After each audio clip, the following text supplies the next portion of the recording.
Estamos todos ubicados. Demos la palabra de Dios en el nombre del Padre, del Hijo y del Espíritu Santo. Escribe al ángel de la iglesia en Sardis, el que tiene los 7 espíritus de Dios y las 7 estrellas, dice: yo conozco tus obras, que tienes nombre de que vives y estás muerto. Sé vigilante, diga conmigo, sé vigilante, y afirma las otras cosas que están para morir, porque no he hallado tus obras perfectas delante de Dios. Acuérdate pues de lo que has recibido y oído, y guarda, y arrepiéntete, pues si no velas, vendré sobre ti como ladrón, y no sabrás a qué hora vendré sobre ti. Pero tienes unas pocas personas, diga conmigo, pero tienes unas pocas personas en Sardis que no han manchado sus vestiduras y andarán conmigo en vestiduras blancas, porque son dignas. El que venciere será vestido de vestiduras blancas, y no borraré su nombre del libro de la vida, y confesaré su nombre delante de mi Padre y delante de sus ángeles. Versículo 6. El que tiene oído, oiga lo que el Espíritu dice a las iglesias. Amén. Gloria a Dios. En esta noche, amados hermanos, amada iglesia, quiero transmitir una palabra a su vida de parte de Dios. Quiero pues que nosotros la atesoremos, esta palabra. Y es que quiero ponerle un título, un tema a esto, y quiero ponerle como fundamento: quebrantando la comodidad. Diga conmigo, quebrantando la comodidad. Gloria a Dios. Cuando nosotros hablamos de comodidad, estamos hablando sencillamente de algo que a nosotros nos hace sentir a gusto, algo que nos hace a nosotros sentir satisfechos en la condición, estado o posición que ejercemos actualmente. La comodidad nos hace a nosotros que nosotros nos sintamos en una perfecta o en un perfecto estado de satisfacción, donde nuestra vida comienza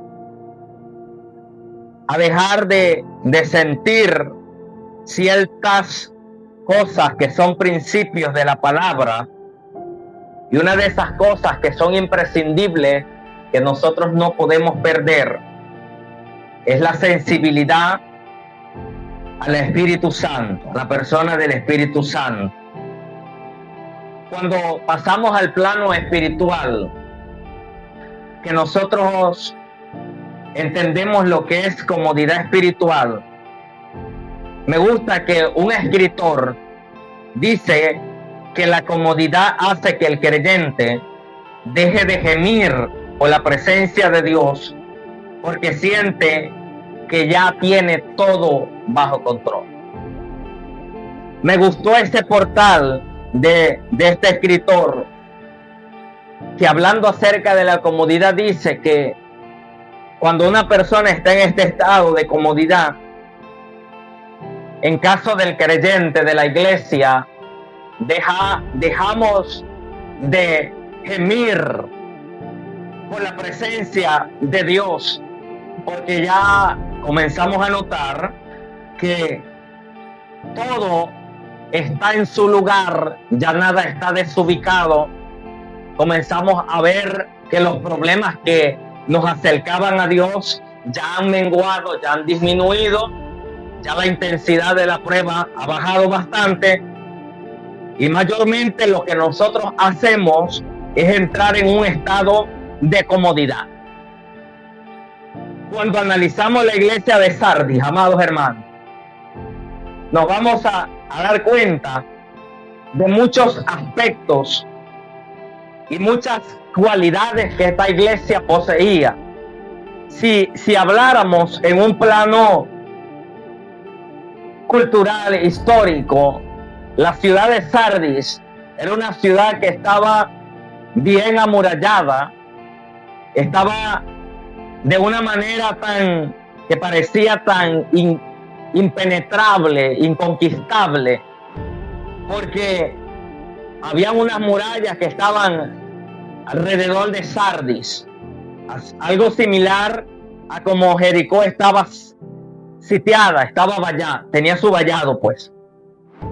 Pero cuando voy a lo que significa Sardis, mayormente no se encuentra un concepto o una definición precisa de lo que significa Sardis.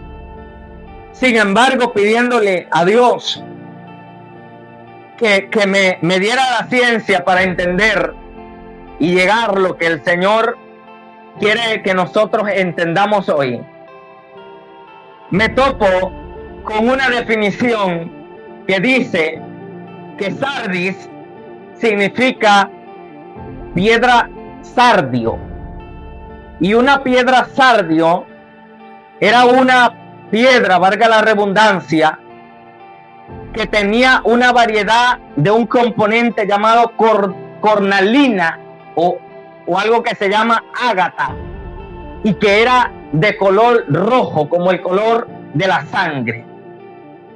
Esa piedra era una de las exportaciones más famosas que había en toda la región de Medio Oriente en aquel momento. Óigame bien, esa piedra sardio representa dos cosas: uno, juicio, y dos, purificación. Esa piedra era una piedra que la tenían los sumos sacerdotes en la vestidura, en el pectoral que ellos tenían, que portaban. El sumo sacerdote, una de las piedras principales que tenía era el sardio. También esto me llama la atención porque entiendo un poco, se nos abriría la mente un poco a entender por qué la iglesia se llamaba Sardis, porque eso nos da como la idea de que ellos estaban delante del Dios Todopoderoso, que juzga con justicia todas las cosas, y que ya Dios estaba juzgando la iglesia porque ellos eran vendedores de ropa. En la parte económica, en la parte financiera, Sardis era muy próspera. Tenían muchos recursos para administrar el comercio y estaban bien económicamente. Sardis estaba bien a comparación de Esmirna, que la iglesia de Esmirna humanamente era pobre, pero en el espíritu era rica. Pero esta iglesia de Sardis era una iglesia que estaba atravesando un momento económico fuerte.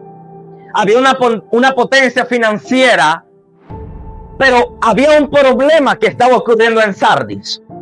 El problema que estaba ocurriendo en Sardis era que debido a la bendición o a la parte financiera que estaban ellos atravesando, muy buena por cierto, demasiado buena, se desconectaron de la presencia de Dios. Un dato que me llamó la atención estudiando y escudriñando esto, amados hermanos, es que el esquema de esta historia, o Sardis, suele representar el periodo de la Reforma Protestante. Véame bien, porque Sardis se conecta con la Reforma Protestante. En ese periodo que surge la Reforma Protestante, se logran recuperar los manuscritos, lo que hoy nosotros llamamos la Biblia, la palabra de Dios, la verdad de Dios, revelada, escrita. Pero note usted que con el pasar del tiempo, la iglesia comenzó a entrar y a tomar una postura rígida, formal y legalista, que comenzó a desatar en todo el mundo entero diferentes formas de creer y diferentes formas de tratar la gente de acercarse a Dios a su manera, obviando que por medio de Cristo nosotros accedemos a la presencia del Padre. Otra de las cosas es que surge luego de años después de la Reforma Protestante. Dice un escritor: recuperaron el conocimiento, pero perdieron la sensibilidad a la presencia de Dios. Cuando estaba leyendo esto, me di cuenta de algo. Fortalecí un criterio muy personal que lo voy a compartir con ustedes. Y es que toda ciencia, óigame, toda ciencia, todo conocimiento, toda sabiduría que viene de Dios y que le abre el entendimiento al hombre, lo enamora del Dios que se le está revelando a esa persona. ¿Qué quiero decir con esto? Si usted está conociendo de Dios y lo que usted está sabiendo de Dios no lo está enamorando de Él, su conocimiento no sirve. Porque es imposible que yo me acerque al autor de la vida y yo no me enamore de Él. Es imposible. Cuando nosotros empezamos el periodo de noviazgo, antes de llegar al matrimonio, usted podía pasar horas o podíamos pasar horas hablando con esa persona. Yo duraba horas hablando con mi esposa. Y nunca usted y yo nos llegamos a cansar de hablar, sea por texto, sea por WhatsApp, sea por Facebook, sea por cualquier red social. Nunca nos cansábamos de hablar. Y hasta los errores que cometía la otra persona, usted y yo los aplaudíamos, porque estábamos en un proceso de desarrollo sentimental donde nos estábamos enamorando. Con Dios pasa exactamente lo mismo. Cuando Él nos da el entendimiento y la ciencia a nosotros, para nosotros conocer más de Él, profundizar la relación con Él, si usted no se enamora, no es Dios que le está dando eso. No es Dios que nos está dando eso. Óigame bien esto. Hablaba con alguien y le decía que cuando la Biblia expresa en el libro Romanos, si no me equivoco, que la letra mata, refiriéndose a la ley, pero el Espíritu da vida.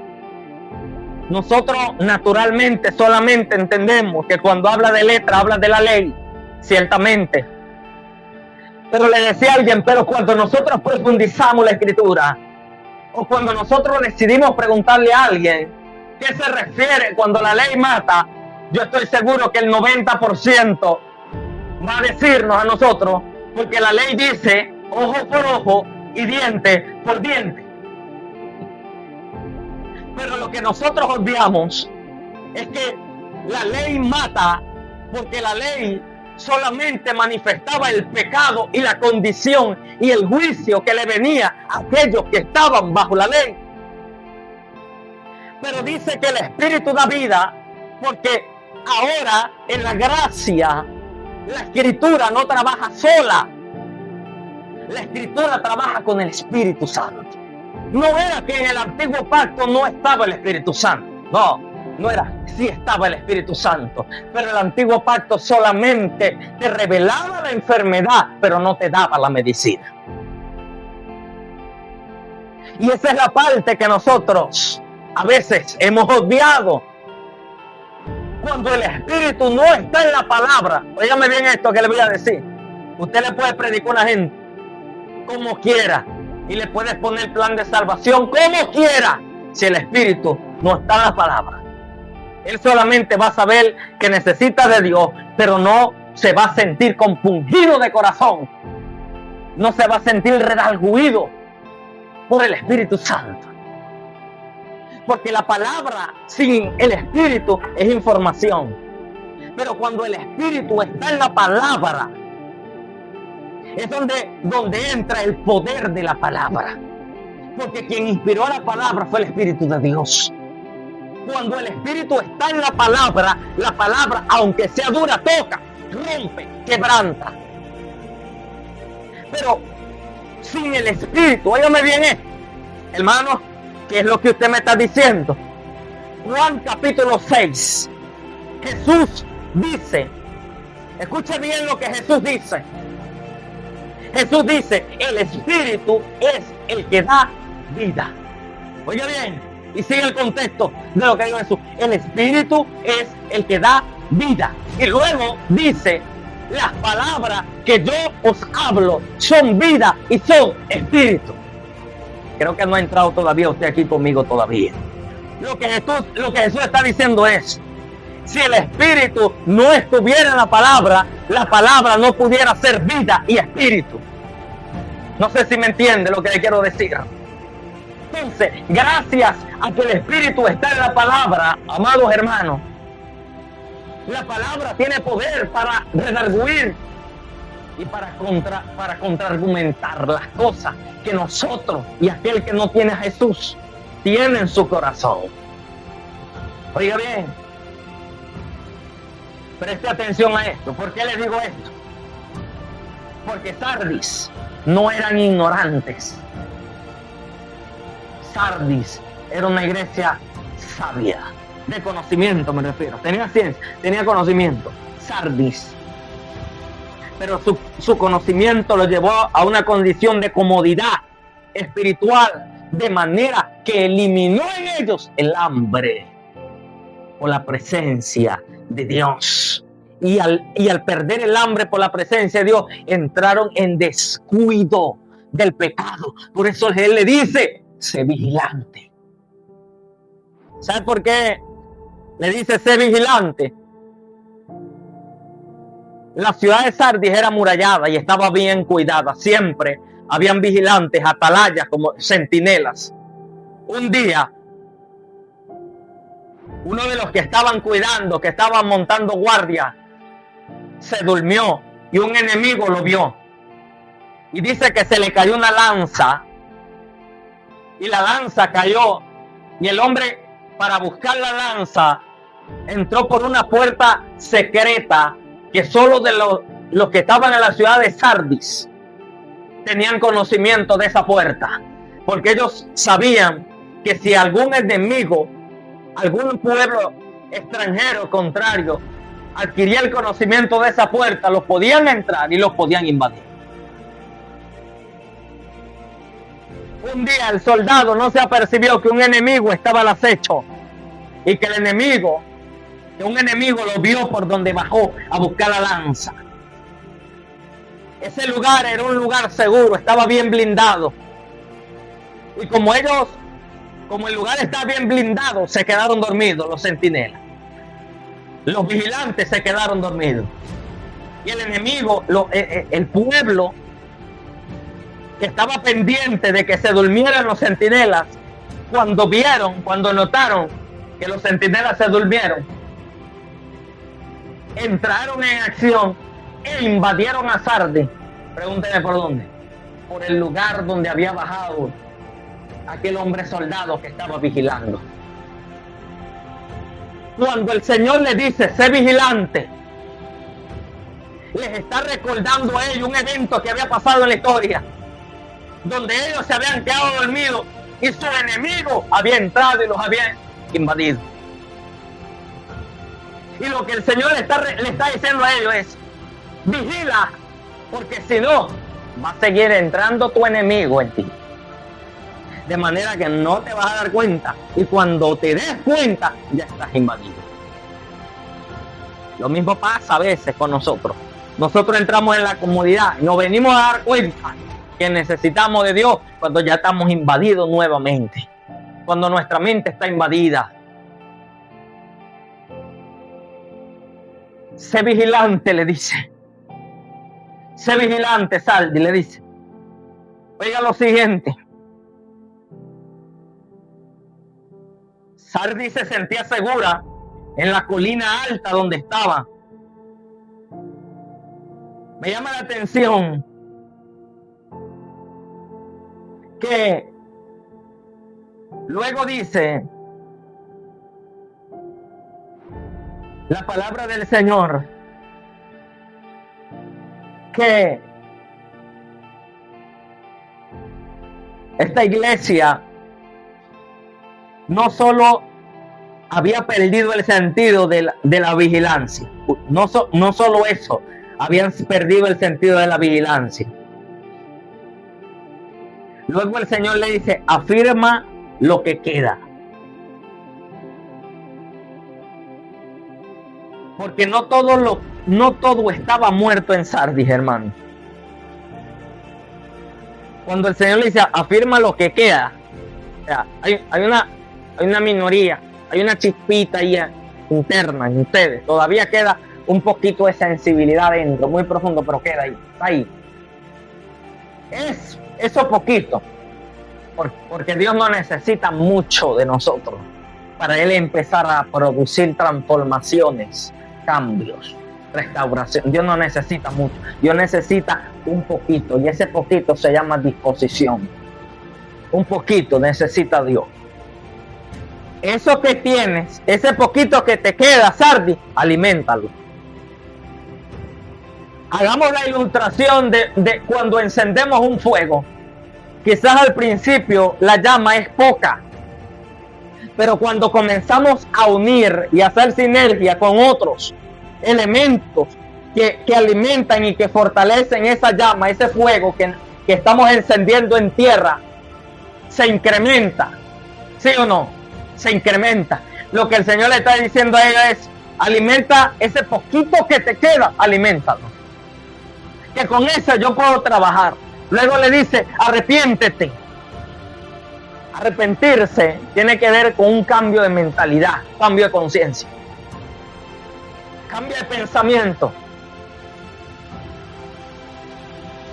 Repito, Sardi era rica. Tenía moneda, tenía dinero, hermano. Tenía manera. La ropa que vendía era muy fina. Como que trabajaban en una boutique todo, porque la ropa era finísima y les compraban, exportaban de una manera terrible, fuerte. El Señor le dice, arrepiente, cambia de pensamiento, cambia de mentalidad, vuelve a la humildad, vuelve al principio.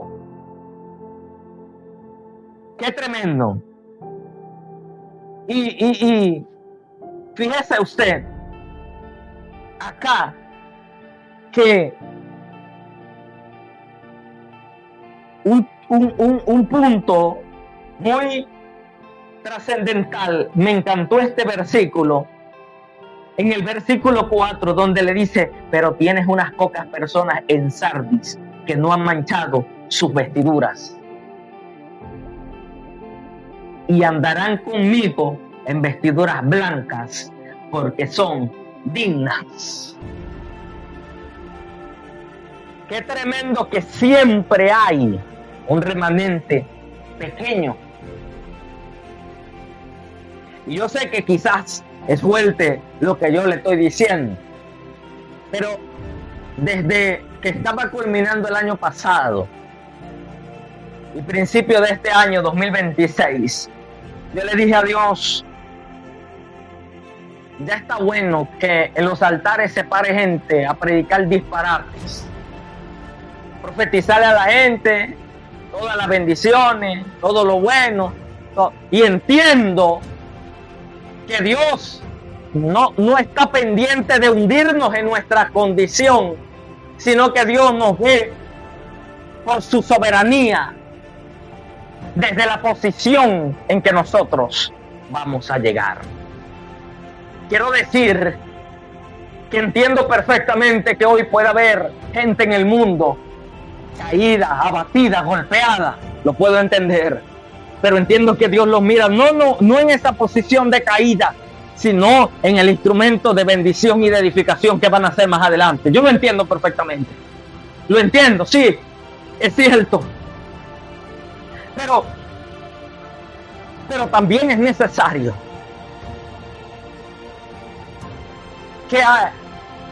que se predique la palabra y se oiga la voz de Dios y que se ministre la palabra de Dios y que la palabra de Dios nos alimente. Y yo le decía al final de año al Señor, desde que iba culminando el año, yo le dije, yo personalmente, después de 10 años de ministerio evangelístico, predicando por aquí, por allá, por acá, por donde sea, todavía no he perdido el fervor de predicar. No lo he perdido, de hablar la palabra, no lo he perdido. Pero en esta nueva década que empieza, voy a hablar lo que tú digas, así pierda amistades, así pierda gente, así pierda invitaciones, lo que tú digas, eso va a ser predicado y punto.